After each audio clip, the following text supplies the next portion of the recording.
Message de Monseigneur Philippe Christori en ce vendredi 22 septembre 2023. Sois marqué de l'Esprit Saint, le don de Dieu. Le pape François arrive à Marseille et nous les évêques serons nombreux pour prier en sa présence avec tant de fidèles. Quelle joie de vivre ces quelques heures avec notre Saint-Père, de célébrer l'Eucharistie avec lui.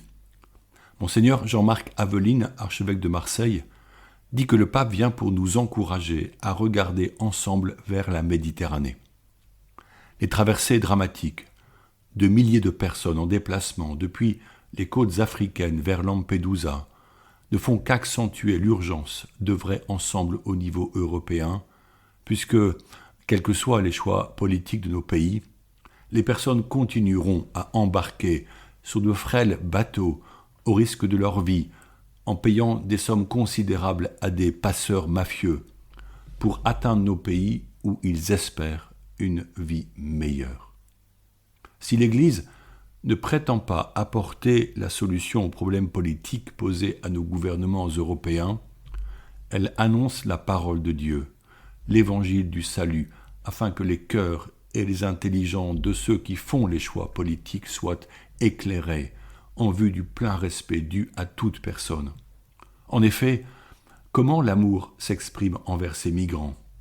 Comment prendre soin de chacun? Comment les catholiques participent-ils à l'effort commun et à l'élaboration de solutions? Comment en parlons-nous dans nos communautés?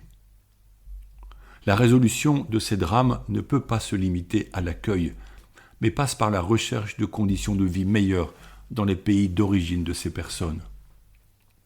Nous percevons que ces enjeux dépassent nos moyens et que nous avons besoin du Saint-Esprit, celui que Jésus a promis d'envoyer après son départ.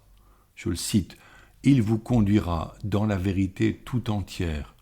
En effet, ce qu'il dira ne viendra pas de lui-même, mais ce qu'il aura entendu, il le dira, et ce qui va venir, il vous le fera connaître. » L'Église œuvre autant que possible. Voyez combien de coopérants partent pour servir dans des pays qui connaissent une pauvreté criante, combien d'ONG de toutes sortes financent et développent des projets. Je rencontrais voici quelques jours un évêque de la République démocratique du Congo, la RDC. Il me disait que 45% des enfants scolarisés dans son diocèse le sont dans une école catholique. Or, ce pays est traversé par des crises et des guerres violentes entre clans et par le pillage des ressources minières par des puissances étrangères.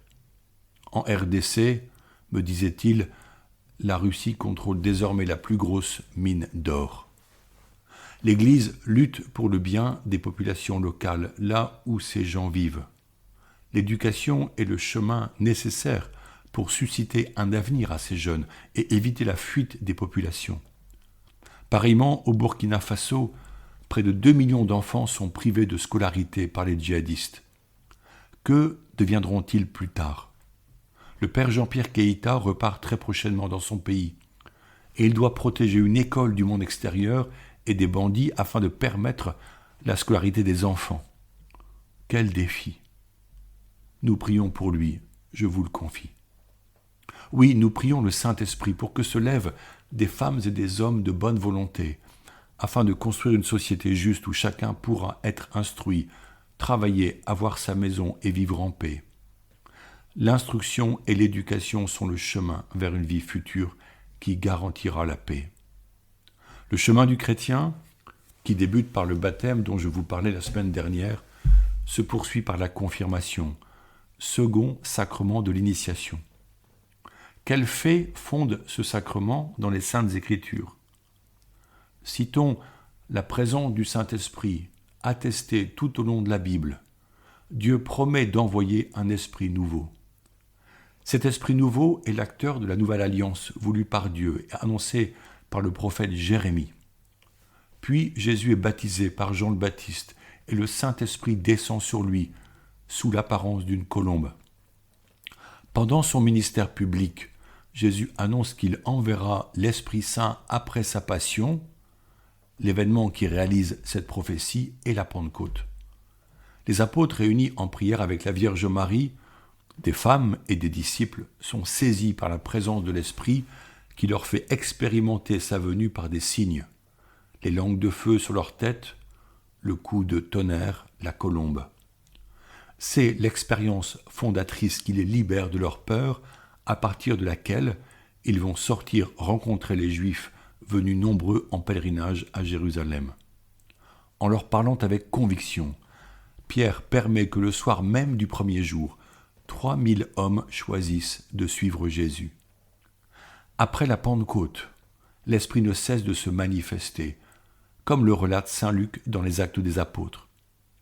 Lors de rencontres et de prières, l'Esprit Saint descend sur les personnes et transforme radicalement leur vie.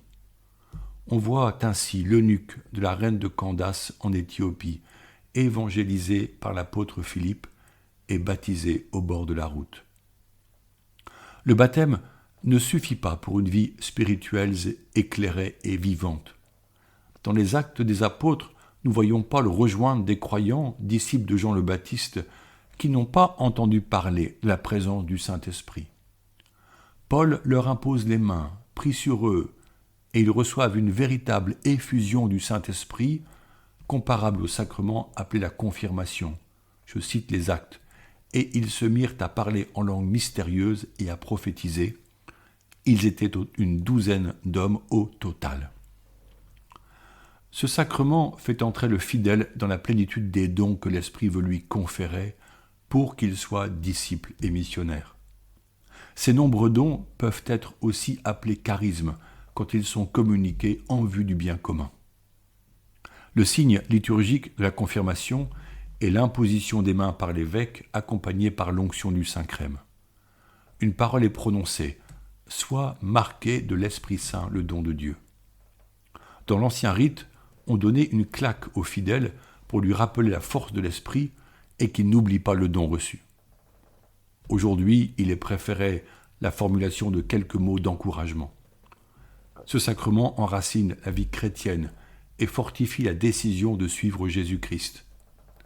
Le lien avec l'Église est renforcé et le fidèle reçoit une force spéciale pour être une pierre vivante dans la grande construction commune. Ce sacrement confère une marque définitive et indélébile, tel un sceau de l'Esprit imprimé sur toute sa personne. Dans la vie pastorale de l'Église, beaucoup de personnes demandent la confirmation. Mais tant de baptisés ne le font pas. Ils vivent une sorte d'incohérence qui peut être comparée à celui qui possède une belle voiture mais qui n'y met pas de carburant. La confirmation donne la grâce de déployer pleinement la vie de foi et soutient les autres sacrements comme celui du mariage. C'est pour cela que le droit de l'Église, que l'on appelle le droit canonique, demande que tous les fiancés soient confirmés avant de contracter un mariage devant Dieu. Pourquoi le sacrement du mariage a-t-il besoin de la confirmation ? Pour que les époux soient soutenus jour après jour, toute leur vie, par le don gratuit de Dieu. Ne pas en comprendre la logique et l'importance est un signe d'immaturité spirituelle. Chaque fiancé peut se donner le temps de préparer et de recevoir le sacrement de la confirmation. Il en va de même pour être diacre et prêtre. C'est encore le cas pour être parrain ou marraine, car il est nécessaire d'être formé et de vivre pleinement de sa foi chrétienne pour accompagner un nouveau baptisé, enfant ou adulte.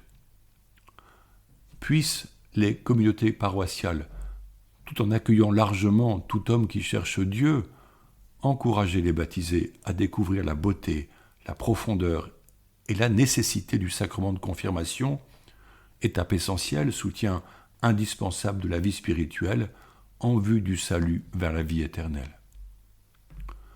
Renouvelons par notre prière notre accueil des dons du Saint-Esprit que nous avons reçus par les sacrements. Soyons fidèles à notre prière quotidienne ou mettons-la en place.